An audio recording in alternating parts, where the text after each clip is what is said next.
시작합니다. KBS 1라디오 김성환의 시사야. 현행 소년법상 만 10세 이상 14세 미만은 촉법소년으로 규정하고 있습니다.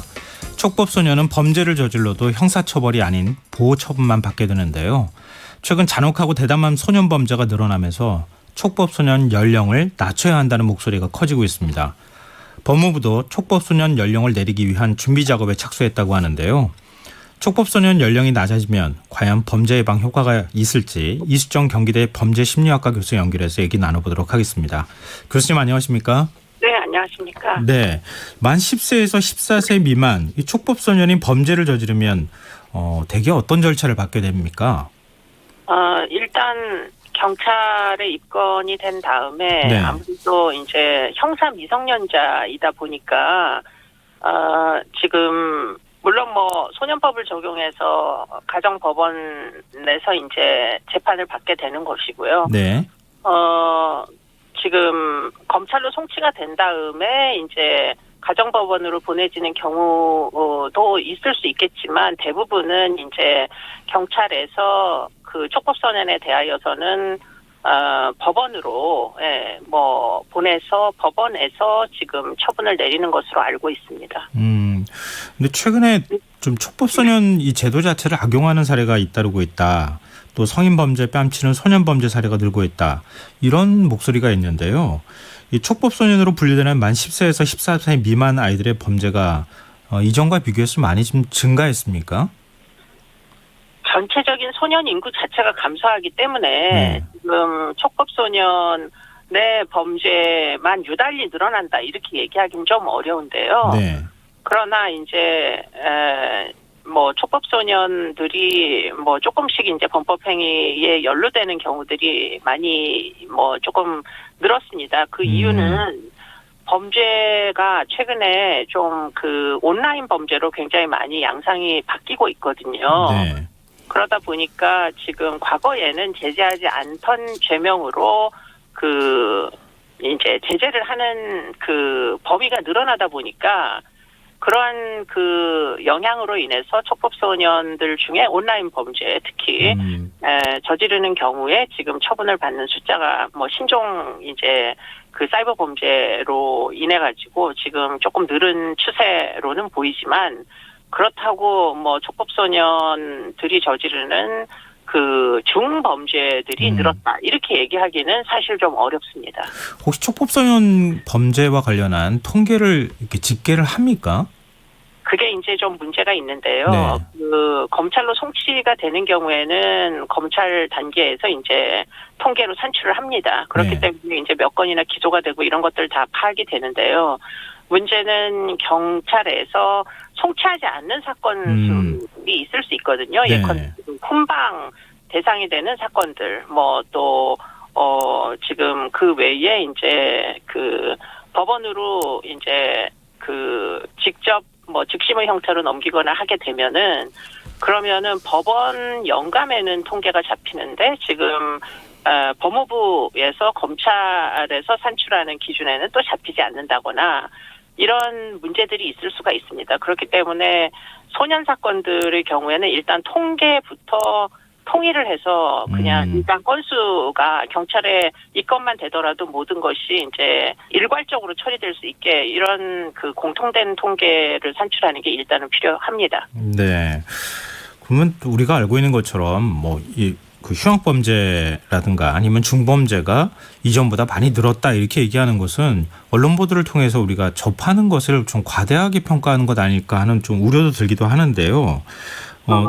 네네. 지금 맞는 말씀이거든요. 네. 그러니까 이제 그 14세 미만인데 그걸 12세 미만으로 낮출 경우에 결국은 해당 사항이 있는 연령은 지금 12세와 13세지 않습니까? 네. 그런데 12세와 13세 중에 소위 이제 그 형법을 적용을 받을 만한 사건들을 저지르는 숫자가 그러면 1년에 몇 건이냐. 네. 그 건수는 사실은 많지 않습니다. 몇십 건밖에 되지 않거든요. 그러니까 이제 뭐 형사처벌 연령을 낮춘다 손 치더라도 사실은 형사사건으로 처리될 사건의 숫자는 크게 늘어나지 않을 가능성이 높은데요. 네. 문제는 그럼에도 불구하고 지금 법무부에서 왜 지금 형사처벌 연령을 낮추겠다고 판단을 하느냐고 하면 결국은 그 이제 법이 적용되는 대상자 어린 청소년들 같은 경우에 본인이 사실은 나 형사처벌 안 받아. 나는 아직은 어려. 이렇게 생각하는 일종의 도덕적 해이 같은 게 있거든요. 네. 그렇기 때문에 이제 그 자신의 어린 뭐 연령이 그 형사처벌에 해당되지 않는 연령이다라는 걸 이용을 해서 뭐 여러 명이 범죄를 저질렀을 때 제일 어린애에게 주범이라고 이제 다 덮어 씌운다거나 이런 일들이 있을 수가 있습니다. 그렇기 네. 때문에 지금 연령을 낮추게 되면 사실은 그 연령이 어려서 처벌에서 제외된다라는 어떤 그 일종의 비제지의 어떤 그 태도는 상당히 이제 그 줄어들 수밖에 없는 거죠. 아, 이렇게 해봤자 소용없구나. 이런 인식 같은 것들을 가질 개연성이 높죠. 그렇기 때문에 뭐 완전히 지금 그 의미 없다 이렇게 보긴 좀 어려운데요. 네네. 문제는 좀 더 본질적으로 생각을 해볼 필요가 있습니다. 그러면 연령이 낮은 아이들을 이제 그 형사처벌을 할 때 그 아이들이 그러면 다시 또 범죄를 저지르지 말아야 될 거 아니에요. 네, 그렇죠. 네. 그런데 과연 우리가 그 아이들이 다시는 처벌을 범죄를 저지르지 않을 만한 처분을 형사처벌의 형태로 지금 집행할 수가 있는가는 굉장히 의문인 거죠. 결국 소년교도소로 보낸다는 얘기인데 네. 지금 결국 아까도 말씀드린 대로 12살, 13살짜리 아이들을 소년교도소로 보내서 과연 개선하고 선도할 수 있겠는가. 그거는 누구도 사실은 할 수 있다고 얘기할 만한 사람은 없을 겁니다. 그렇기 때문에 대안이 없이 연령만 낮추는 게 그게 사실은 이제 결국은 재범을 억제하고 선도하는데 그게 도움이 될 건가 하는 부분은 좀 더 근본적으로 따져봐야 될 일이라고 보입니다. 근데 뭐 일각에서는 또 그런 우려도 합니다. 지금 뭐 교수님께서도 지적하셨던 것처럼 이렇게 어린 아이들을 예를 들면 지금 14세로 돼 있는 것을 13세나 12세로 내리게 된다고 하면은 그 정도 나이 때 아이들이 결국 교도소를 가게 된다는 거잖아요. 그렇죠. 근데 가서 오히려 더 범죄를 배워가지고 나오는 거 아니냐 이런 우려도 하거든요. 그런 우려가 전혀 근거가 없는 것은 아닌 거네요. 아니죠. 그러니까 이제 그럴 수 있습니다. 그래서 그런 것들을 소위 악성 감염 이런 식으로 표현하기도 하거든요. 네. 그런데 이제 아마도 법무부 장관 입장에서는 나이를 낮춰도 결국은 소년교도소를 보내는 숫자는 확 급속히 늘어나지는 않을 것이다. 왜냐하면 그 연령도 여전히 소년법을 적용할 수가 있기 때문에 뭐 실질적으로는 소년법을 적용하게 되면 굳이 교도소를 가지 않아도 되는 상황은 얼마든지 발생할 수 있기 때문에 예컨대 그 소년 범죄자들 입장에서 보면 아 내가 교도소를 갈 수도 있겠구나 이렇게는 생각을 하게 되겠지만 실질적으로 교도소를 가는 인원은 늘어나지 않을 수도 있다.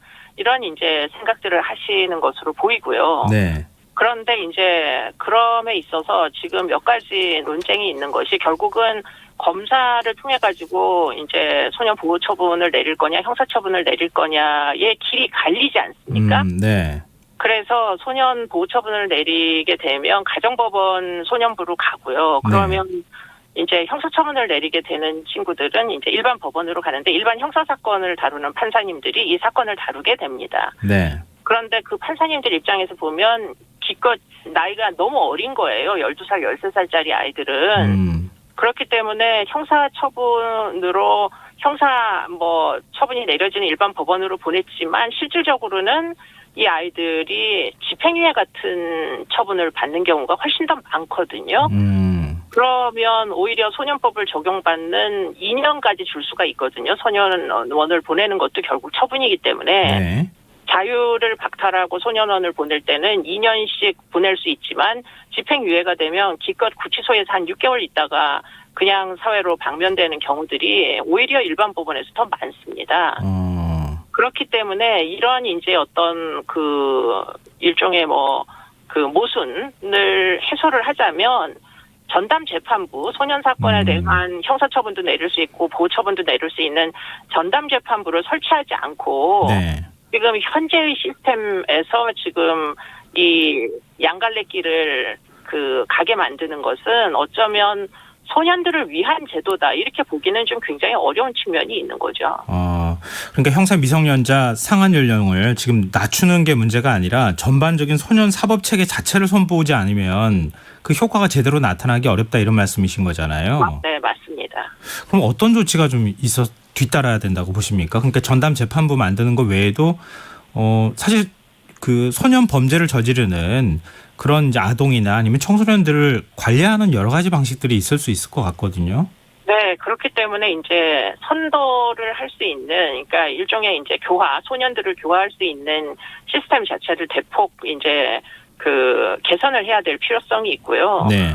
그러기 위해서는 현재의 소년 사법제도를 훨씬 더 많은 전문성을 갖출 수 있도록 그렇게 개선을 해야 되는 노력도 필요하고, 아까도 말씀드린 대로 전담 재판부가 있어서 전문 법관들이 지금 아이들의 비행성을 일종의 이제 연장선상에서 놓고 중한 처벌을 할 거냐, 경한 처벌을 할 거냐 이런 것들을 전문적인 지식을 토대로 해가지고 해야 될 거고요. 그리고는 지금 근본적으로 소년교도소가 교정본부 안에서 운영이 됩니다. 네. 그렇기 때문에 일반 교도소를 운영하는 규칙으로 소년교도소도 운영을 하고 있거든요. 네. 그렇기 때문에 일단은 학교는 아닌 거죠. 그렇기 때문에 지금 이런 이제 소년들을 형사처분할 경우에 그러면 형사처벌을 어떻게 할 거냐를 일단 결정을 하셔야 되는 거예요. 그러니까 지금처럼 그냥 어른들 교도소처럼 되는 데다가 이 어린애들을 보내는 것이 옳으냐. 네. 아마도 유엔의 아동 인권 기준이나 이런 데는 상당히 위배될 가능성이 굉장히 높고요.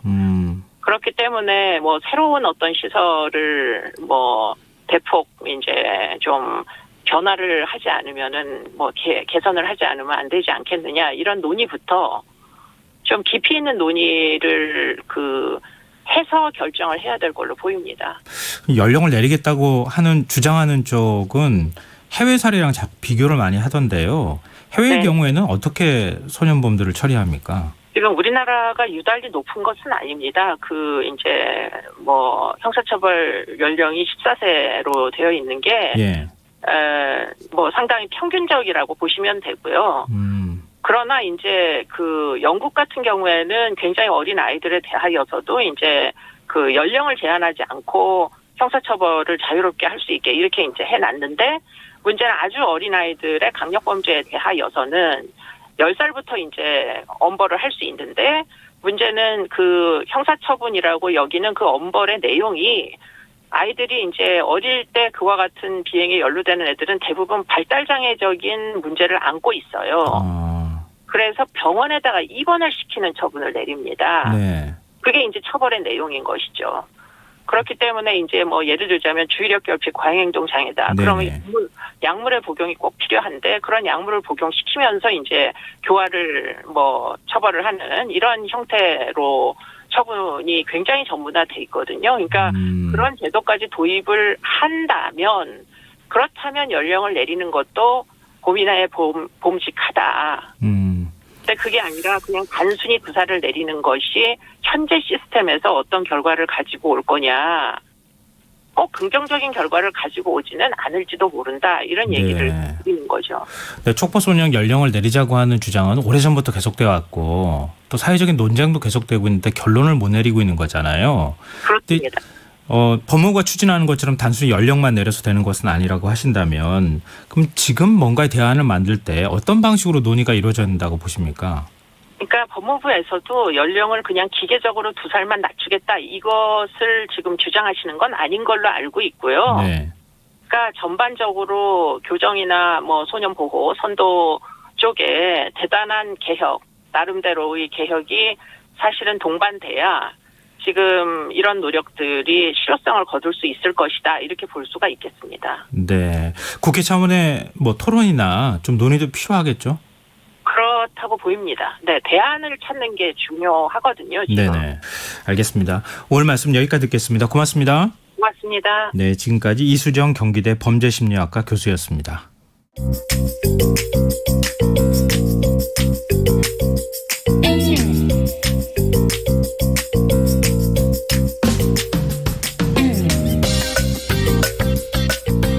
복잡한 정책부터 실물 경제와